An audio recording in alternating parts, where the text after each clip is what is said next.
अमावस्या के दिन ब्रह्मा जी के मुख से प्रकट हुआ है। सौभाग्यवती नारियां अखंड सौभाग्य। वट सावित्री की अमावस्या के दिन ब्रह्मा जी के मुख से प्रकट हुआ है। सौभाग्यवती नारियां अखंड सौभाग्य के लिए वट सावित्री का व्रत आप लोग करते होंगे, कई लोग अखंड सौभाग्य के लिए करेंगे, क्योंकि इस वट के पेड़ के नीचे भगवान विष्णु शंकर जी से विनती करे थे वर की, इसलिए अखंड सौभाग्य का देने वाला, जिसका प्रॉपर्टी का झगड़ा चल रहा हो, अदालत में कोई केस चल रहा हो, किसी भी चीज का केस, अदालत में अगर किसी भी चीज की अगर केस चल रहा है तो बड़ के पत्ते के ऊपर बालू मिट्टी का शिवलिंग बना, बालू रेत का, बड़ के पेड़ के नीचे ही उसकी पूजन करें, उस पे 3 चम्मच दही चढ़ा दें,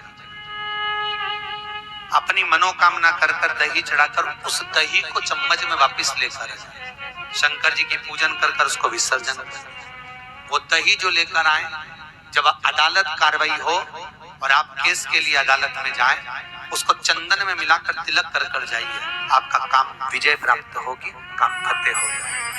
वटकेश्वर महादेव का स्मरण करने से कार्य की सिद्धि होती है।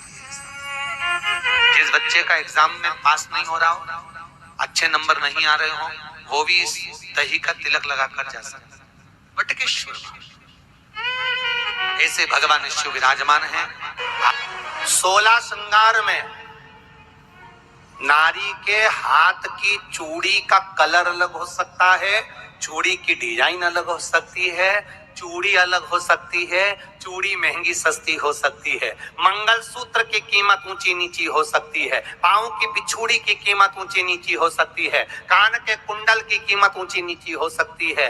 तुम्हारे शरीर पर जितने जितने 16 श्रृंगार हैं उसकी कीमत ऊंची नीची हो सकती है। केवल मंगलसूत्र की डिजाइन बदल सकती है, नाक की लौंग की डिजाइन बदल सकती है, कान के बुंदे की डिजाइन बदल सकती है, हाथ की चूड़ी की डिजाइन बदल सकती है, पांव की पायल की डिजाइन बदल सकती है। केवल नारी के 16 श्रृंगार में एक श्रृंगार ऐसा है जिसकी कीमत जो पहले थी वही कीमत आज तक है और उसकी डिजाइन आज तक नहीं बदली। वो मांग का सिंदूर है, एक जैसी डिजाइन है और एक जैसी कीमत है। सारे श्रृंगार की कीमत अलग, पर मांग में जो सिंदूर डाला जाता है वो एक कीमत का होता है, एक डिजाइन का होता है और एक जैसा होता है। और वो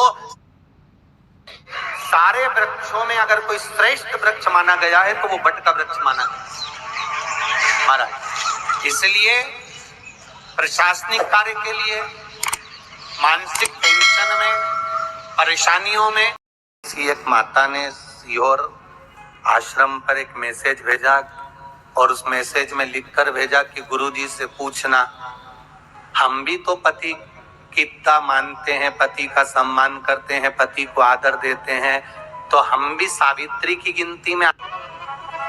सीहोर से मैसेज आया कि गुरुजी वो ऐसा ऐसा पूछा गया है, आप बताओ क्या कहना है। हमने कहा कह दो, जब वट सावित्री आती है तभी तुम पति को प्रणाम करती हो, जब दिवाली आती है तब पति को प्रणाम करती हो, जब करवा चौथ आती है तभी चलनी में मुंह देखती हो, बाकी के समय तो तुम जूड़ा बांध के ऐसी बोलती हो कि पति थर थर कांपता है।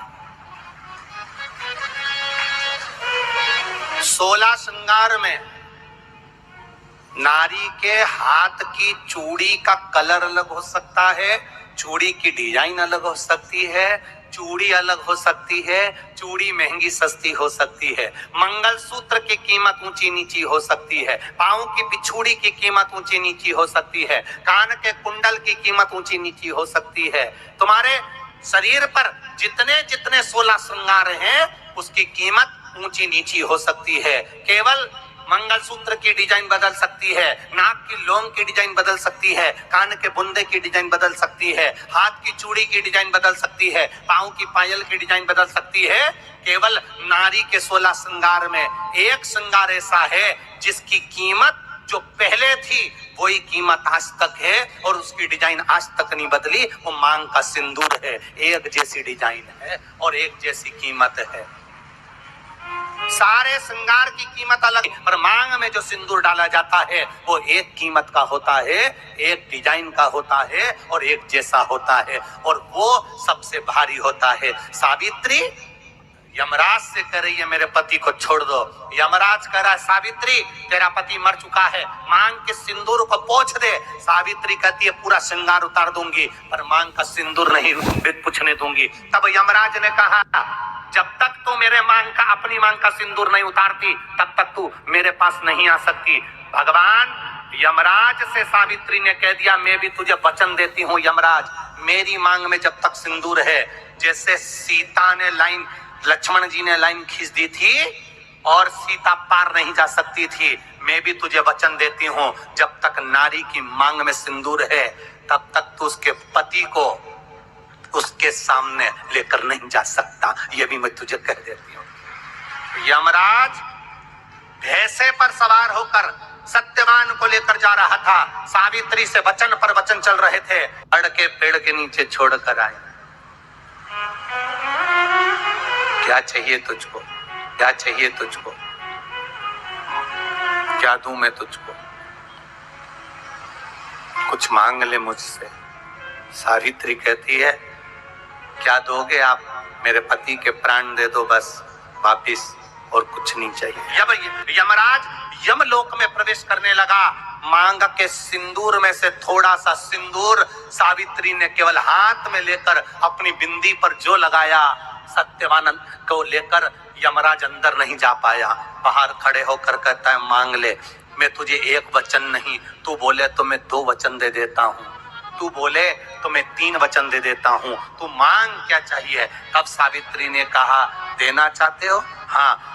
अब यमराज को लगा कि लालच में पड़ गई सावित्री, तब कहा पहला वचन दीजिए, मेरे अंधे सास ससुर के नेत्र वापिस आ जाएं। यमराज ने कहा तथास्तु। दूसरा वचन दीजिए, मेरे सास ससुर अपने पोता पोती का मुख देखें। यमराज ने कह दिया तथास्तु।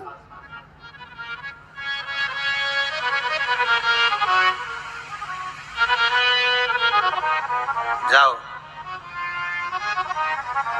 यमराज जाने लगे, फिर आग जलने लगे, कहने लगे अब मैं अंदर क्यों नहीं जा पा रहा हूं। सावित्री कहती है तुमने वर दिया है मेरे सास ससुर पोता पोती का मुख देखें, उनके बेटे को तुम ले जाओगे तो पोता पोती कहां से होगा,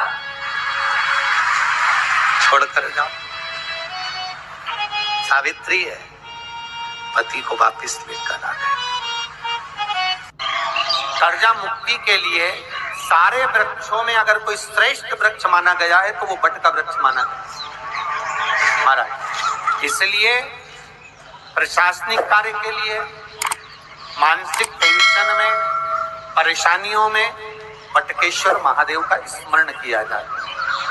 और यदि निवेदन करूंगा बहुत ज्यादा, यदि आपको कर्जा हो गया है, बहुत ज्यादा कर्जा हो गया और वो कर्जा चूक ही नहीं रहा, तो थोड़े दिन बड़ के पेड़ के नीचे आप बटकेश्वर महादेव के लिए 1 लोटा पानी, उसमें थोड़ा सा पिसा हुआ चावल पीस के गला लेना चावल को और पीस लेना, पीस के उस पानी में मिला लेना और मिलाकर उसमें थोड़ी सी हल्दी पिसी हुई डालकर बटकेश्वर महादेव के नाम से बड़ के पेड़ के नीचे अपनी कामना कर जो कर्जा हुआ है उस कर्जे का भान देते हुए, स्मरण देते हुए छोड़ दे।